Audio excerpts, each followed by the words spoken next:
A lua cheia banhava o rancho abandonado quando Serafim Rodrigues viu pela primeira vez. Seus olhos, antes firmes como pedra de rio, agora tremiam feito folha ao vento. Ali, na soleira da porta que ele mesmo pregou com as mãos calejadas, estava a coisa que já não podia mais chamar de filho. O corpo era de Lourenço. O rosto, torto num sorriso que jamais tivera em vida. Mas os olhos, aqueles olhos amarelos que brilhavam no escuro, não pertenciam a criatura alguma deste mundo. Pai, a voz saiu rouca, arrastada, como se viesse do fundo de um poço seco. O senhor não devia ter feito o que fez. E foi nessa noite, quando a lua mansa testemunhou o impossível, que Serafim Rodrigues começou a morrer. Não uma vez, mas 7. Porque alguns pecados, compadre, a gente paga em dobro. E alguns pais pagam até chegar no paraíso.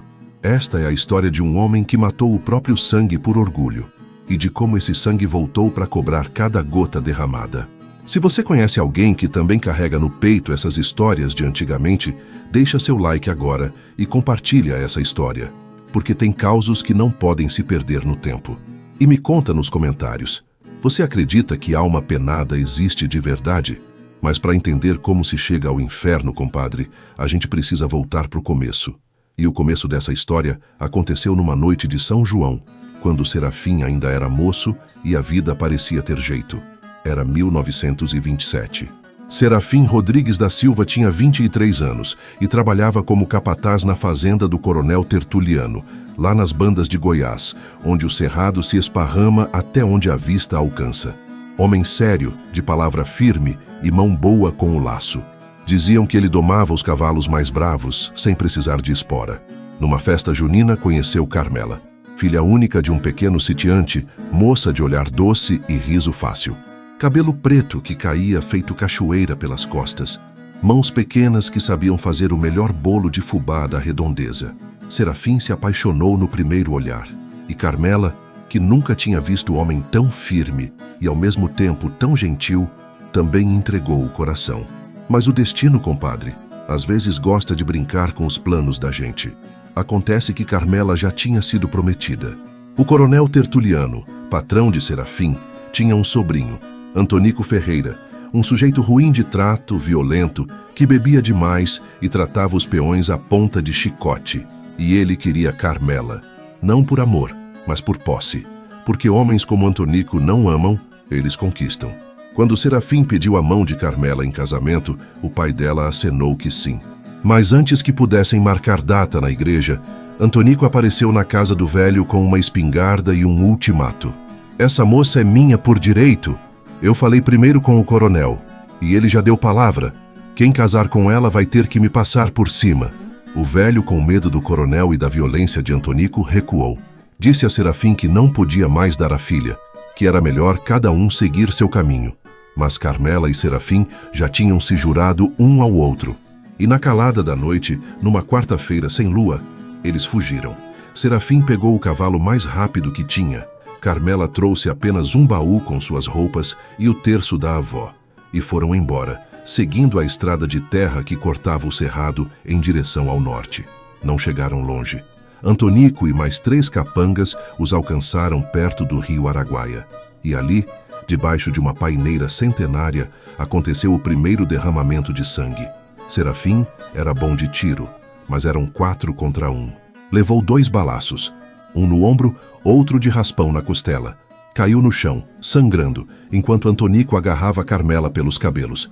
Você vai casar comigo, Carmela, e vai aprender que homem não se desobedece. Foi quando Serafim, ainda no chão, agarrou a faca que trazia na cintura. Com a última força que tinha, se arrastou até Antonico e cravou a lâmina nas costas do homem. 1 vez, 2, 3, até que Antonico caísse morto sobre a terra vermelha. Os outros 3 capangas fugiram apavorados. Deixaram Serafim e Carmela sozinhos ali, entre o sangue e o silêncio. Carmela rasgou a própria saia para fazer torniquete no ombro de Serafim. E ali, debaixo da paineira, enquanto o sol nascia, eles fizeram o primeiro juramento. Nenhum homem vai separar a gente, Serafim, nem os vivos, nem os mortos. Eu juro por Deus e pelo diabo, Carmela, que vou te proteger até meu último suspiro. E se alguém tocar em você ou nos nossos filhos, eu caço até debaixo da terra. Foi um juramento de amor, mas também de sangue. E juramentos de sangue, compadre, têm um preço. Serafim e Carmela se refugiaram longe. Construíram um rancho nas bandas do Mato Grosso, numa região que nem tinha nome no mapa. Terra de ninguém, onde só chegavam os bandoleiros, os fugitivos e os que não tinham mais nada a perder. Ali, Serafim virou outra pessoa. Não podia mais trabalhar em fazenda. Era procurado pela morte de Antonico Ferreira, sobrinho de coronel. Então, começou a fazer o que sabia: domar cavalos, caçar e, às vezes, cuidar de negócios que não se pergunta de onde vem.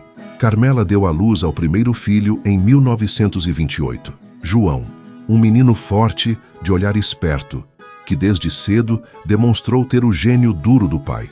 João cresceu rápido, aprendendo a atirar com espingarda aos 7 anos. Veio depois Mané, em 1930. Quieto, pensativo, mas de uma pontaria assustadora. Diziam que ele acertava uma moeda a 100 metros de distância. Em 1932 nasceu Maria, a única menina, pequena e delicada, de olhos iguais aos da mãe. Serafim tinha um carinho especial pela filha. Ela era a promessa de que ainda havia pureza naquele mundo de violência. E por último, em 1934, veio Lourenço, o caçula, o mais esperto de todos, de longe. Com apenas 5 anos, já sabia ler e escrever. Com 10, conhecia plantas medicinais e conseguia fazer contas de cabeça melhor que qualquer comerciante da região. Mas a paz não durou. Em 1939, quando Lourenço tinha apenas 5 anos, chegou a notícia que Serafim temia. O coronel Tertuliano havia contratado pistoleiros para caçá-lo. Queriam vingança pela morte de Antonico, mesmo depois de tantos anos. Numa noite de setembro, lua cheia iluminando o cerrado, 5 homens armados cercaram o rancho de Serafim. Carmela estava dentro de casa com as crianças. Serafim estava no quintal, consertando uma cerca. Quando viu os vultos se aproximando, correu para dentro, trancou a porta e pegou o rifle. Os tiros começaram. Rasgaram a noite, quebraram vidros, furaram as paredes de taipa. João, com apenas 11 anos, pegou a espingarda do irmão e atirou pela janela. Acertou um dos pistoleiros no peito. A batalha durou 15 minutos. Quando o silêncio voltou, 3 dos 5 homens estavam mortos. Os outros 2 fugiram, mas dentro da casa Carmela estava caída no chão. Uma bala perdida tinha atravessado a parede e acertado seu pescoço. Serafim a pegou nos braços, tentou estancar o sangue com as mãos, mas já não havia o que fazer. Carmela ainda teve forças para segurar a mão do marido e sussurrar: "Cuida dos nossos filhos, Serafim. Não deixa eles virarem o que a gente teve que virar." Ela morreu ali, na cozinha que ela mesma tinha ajudado a construir. E Serafim, ajoelhado no chão, coberto do sangue da mulher que amava, fez o segundo juramento sangrento: "Carmela, eu juro que nossos filhos vão sobreviver. Eu juro que ninguém mais vai tirar nada de mim. E quem tentar vai conhecer o inferno antes do diabo."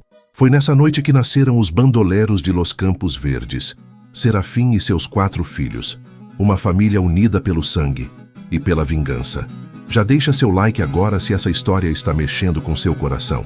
E se inscreve no canal para não perder os próximos causos. Porque aqui no Histórias Sertanejas, a gente não conta a história pela metade. Pelos anos seguintes, o nome de Serafim e seus filhos ecoou pelo cerrado como lenda viva. Eles não eram bandidos comuns, eram justiceiros. Roubavam dos coronéis corruptos, protegiam os pequenos sitiantes, cobravam dívidas que a lei não cobrava. João Quebra-Toco ganhou esse apelido depois de quebrar o pescoço de um jagunço com as próprias mãos. Era o braço direito do pai, forte como um touro, temperamento explosivo. Mané Quindim era o atirador. Silencioso, calculista, nunca errava um tiro. Diziam que ele conseguia matar um homem a 300 metros de distância, numa noite sem lua. Maria não participava dos assaltos, mas era ela quem cuidava da casa, preparava a comida, costurava as roupas e guardava o dinheiro. Tinha 15 anos e já sabia mais de sobrevivência que muito homem adulto. E Lourenço era diferente. Enquanto os irmãos eram homens de ação, Lourenço era homem de pensamento. Lia tudo o que conseguia encontrar, jornais velhos, livros esquecidos em fazendas abandonadas, até Bíblia. Ele questionava tudo. Questionava a vida que levavam, questionava a violência, questionava o pai. Pai, a gente não pode viver assim para sempre, disse Lourenço numa noite, enquanto contavam o dinheiro de um assalto a um comboio de ouro. Como assim, menino? Serafim franziu a testa. A gente vive fugindo, matando. Olha para Maria. Ela merece mais que isso. Merece uma vida de verdade. Casar, ter filhos, viver em paz. Serafim bateu com o punho na mesa. Paz. Você acha que o mundo dá paz pra gente como nós? Eu tentei viver em paz. E mataram sua mãe. A paz é pros ricos, Lourenço. Pra nós, só sobra a luta. Mas a gente podia parar, pai. Pegar esse dinheiro, ir pra longe, começar de novo. Nunca. Serafim se levantou, o rosto vermelho. Ninguém deixa essa família. A gente vive junto e morre junto. Isso aqui é nosso código, nosso juramento. Lourenço abaixou a cabeça. Mas dentro dele, uma semente tinha sido plantada. Os meses passaram, as operações continuaram. Mas Lourenço começou a se distanciar. Passou a sair sozinho, dizendo que ia caçar, mas voltava com ar pensativo. Maria percebeu que o irmão estava mudado. Lourenço, o que está acontecendo? Perguntou ela numa tarde, enquanto ele limpava o rifle. Maria, você não cansa disso tudo? Dessa vida de violência? Eu nasci nisso, mano. Não conheço outra coisa. Mas podia conhecer. Podia ter um marido, uma casa de verdade, filhos que não precisassem crescer com um rifle na mão. E você vai fazer o quê? Fugir? Lourenço não respondeu. Mas o silêncio já era resposta suficiente. Foi numa manhã de abril de 1951 que Lourenço tomou a decisão. Tinha 17 anos, mas sua mente era de um homem de 40. Esperou todos dormirem. Pegou apenas sua mochila, um pouco de dinheiro que tinha guardado e seu rifle. Deixou um bilhete para Maria. Mana, eu te amo, mas não posso mais viver assim. Vou buscar uma vida diferente. Não me procura. Cuida de você. Lourenço, e partiu. Cavalgou durante 3 dias até chegar numa cidadezinha chamada Corumbá, perto da fronteira. Ali, ninguém o conhecia. Ninguém sabia do passado. Conseguiu emprego numa oficina mecânica. O dono, seu Geraldo, era um homem bom que não fazia perguntas sobre de onde vinham os rapazes. Lourenço aprendeu rápido. Consertava carros, motores, até relógios. Em 6 meses, já era o melhor mecânico da cidade. Conheceu uma moça, Teresa, filha do dono da padaria. Ela tinha 19 anos, sorriso doce e sonhos simples. Queria casar, ter uma casa com quintal, criar galinhas. Lourenço se apaixonou. Pela primeira vez na vida, conheceu algo diferente de violência. Conheceu ternura. Mas enquanto Lourenço construía uma nova vida, Serafim estava enlouquecendo de raiva. Quando acordou e viu o bilhete, o velho bandoleiro explodiu. Quebrou móveis, gritou, jurou vingança. Traidor, covarde, filho meu não abandona a família. João e Mané tentaram acalmá-lo, mas era inútil. Serafim estava possuído por uma fúria cega. Pai, deixa o menino ir, tentou Maria, com os olhos cheios de lágrimas. Cala a boca! Serafim deu um tapa na mesa. Filho meu não dança conforme a dança. Eu fiz um juramento de sangue, e quem quebra juramento paga com a própria vida. Ele mandou João e Mané rastrearem Lourenço. Levou 3 meses, mas eles descobriram onde o irmão mais novo estava. Pai, o menino está trabalhando de mecânico. Está vivendo em paz, disse Mané com a voz baixa. Paz? Ele nos traiu, e traidor paga. Serafim montou no cavalo. João e Mané relutaram, mas obedeceram ao pai. Maria ficou sozinha no rancho, chorando. Chegaram em Corumbá numa noite de lua cheia. Encontraram Lourenço saindo da oficina, carregando uma caixa de ferramentas. Ele estava sorrindo, pensando em Teresa, nos planos de futuro. Quando viu o pai e os irmãos, seu rosto empalideceu. Pai, você me traiu, Lourenço. Eu só queria uma vida diferente. Não existe vida diferente pra gente como nós. Você devia saber disso. Lourenço caiu de joelhos. Pai, por favor, eu encontrei paz aqui. Eu vou casar. Você não vai casar é nada. O tiro ecoou na noite silenciosa. João tinha atirado, a mando do pai. Lourenço caiu no chão, uma mancha vermelha se espalhando pelo peito. Seus olhos ainda estavam abertos, olhando para o céu estrelado. Pai, O Senhor não devia ter feito o que fez, foram suas últimas palavras. Serafim cuspiu no chão. Enterra esse traidor onde ninguém acha. E foram embora. Deixaram o corpo de Lourenço numa vala à beira da estrada. Mas alguns mortos, compadre, alguns mortos não ficam quietos na cova. Os primeiros sinais começaram 3 semanas depois. Maria acordou no meio da noite com um barulho estranho. Passos pesados do lado de fora da casa.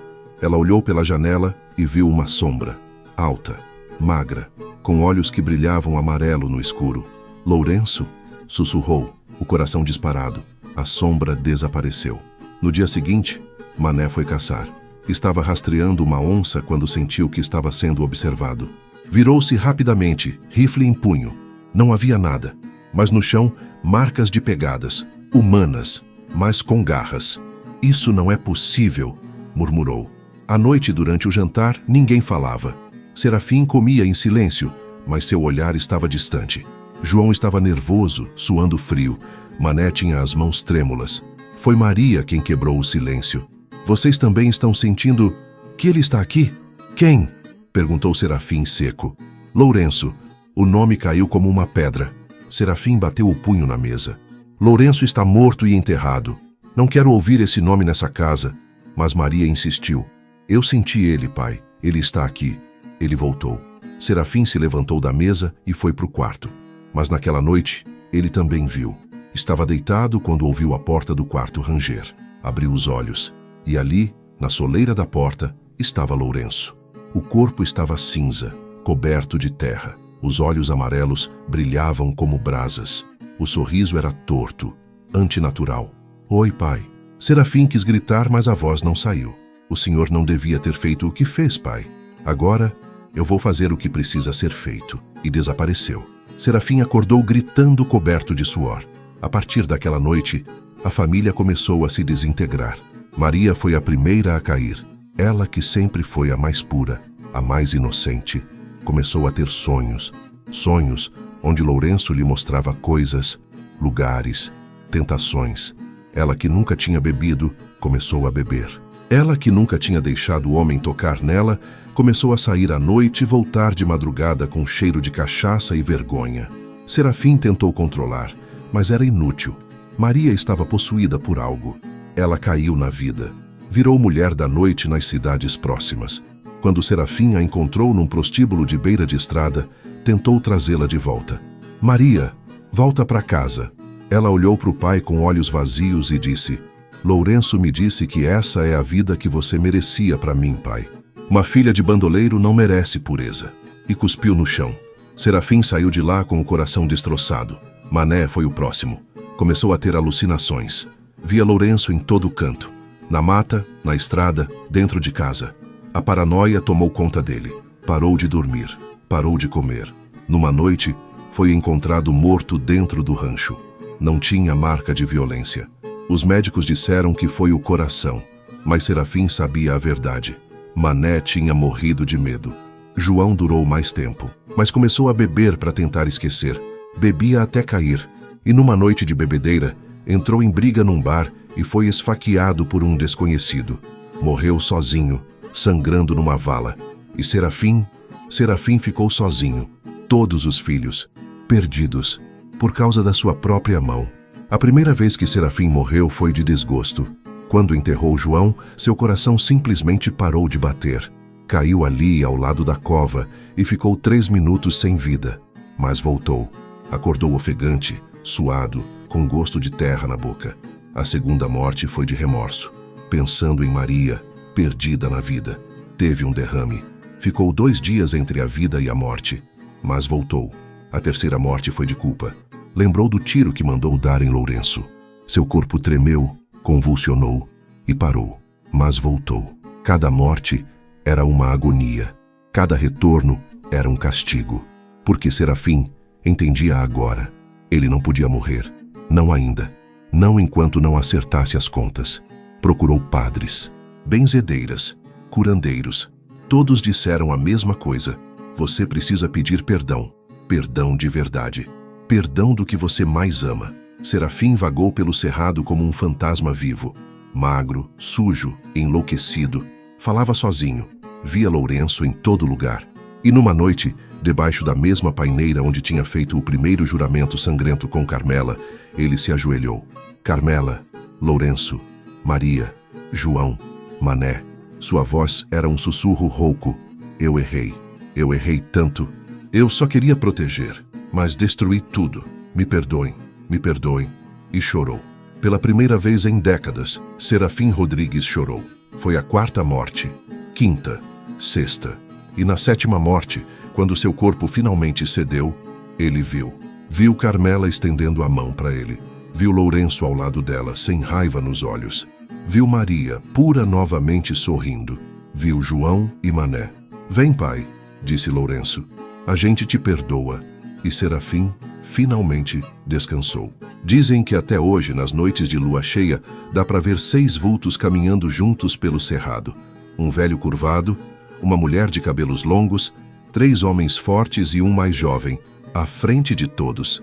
São Serafim e sua família, juntos novamente, não mais divididos pela raiva ou pelo orgulho. Porque no final, compadre, nem a morte é capaz de separar o que o perdão une. Esta foi a história de Serafim e seus filhos. Uma história de sangue, de traição, de orgulho, mas também de redenção. Se essa história mexeu com você, deixa seu like e compartilha com quem precisa lembrar que o perdão sempre chega antes do fim. Se inscreve no canal Histórias Sertanejas para mais causos que fazem a gente pensar. E me conta nos comentários, você perdoaria? Porque às vezes, compadre, perdoar é a única forma de a gente mesmo ser perdoado.